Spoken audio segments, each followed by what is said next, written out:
Nazwa Alia, 19, warga Jalan Bejo, Gang Sejahtera, Dusun 16, Kecamatan Percut Setuan, Kabupaten Deli Serdang, Sumatera Utara, tewas setelah menjalani perawatan di sebuah rumah sakit di Kamboja.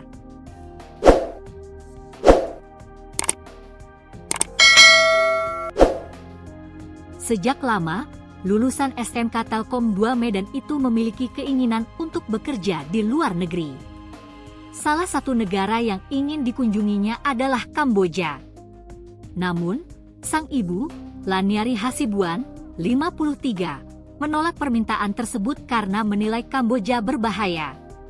Awalnya anak saya minta izin untuk ikut study tour, tapi saya tolak.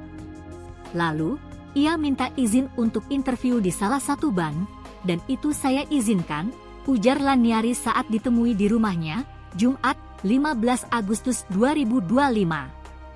Laniari sempat ingin mendampingi Nazwa mengikuti interview di salah satu kantor cabang bank di Medan. Pada 28 Mei sekitar pukul 5 WIB, Nazwa sudah berangkat dari rumah.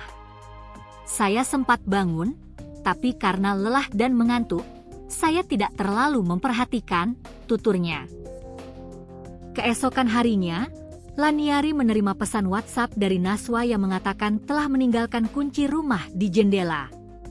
Saat dihubungi, Nazwa hanya meminta komunikasi lewat SMS. Beberapa hari kemudian, kabar mengejutkan datang. Nazwa ternyata sudah berada di Bangkok, Thailand. Saya sempat pingsan saat mendengar itu.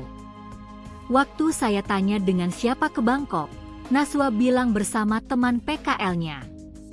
Tapi setelah saya desak, ia mengaku pergi sendiri, ungkap Laniari. Pada 7 Agustus 2025, Laniari mendapat kabar dari Kedutaan Besar Republik Indonesia, KBRI, di Phnom Penh bahwa Nazwa sedang sakit dan dirawat intensif di State Hospital, Provinsi Siem Reap, Kamboja. Namun, Laniari mengaku dilarang KBRI untuk berangkat ke Kamboja. KBRI melarang saya datang ke Kamboja karena katanya anak saya benci melihat saya. Mereka sarankan adik saya atau keluarga lain yang berangkat, kata Laniari.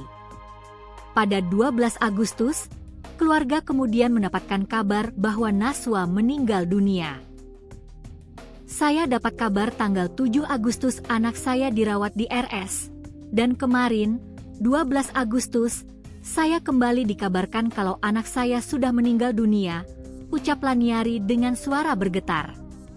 Hingga kini, jasad Nazwa masih berada di State Hospital, Kamboja.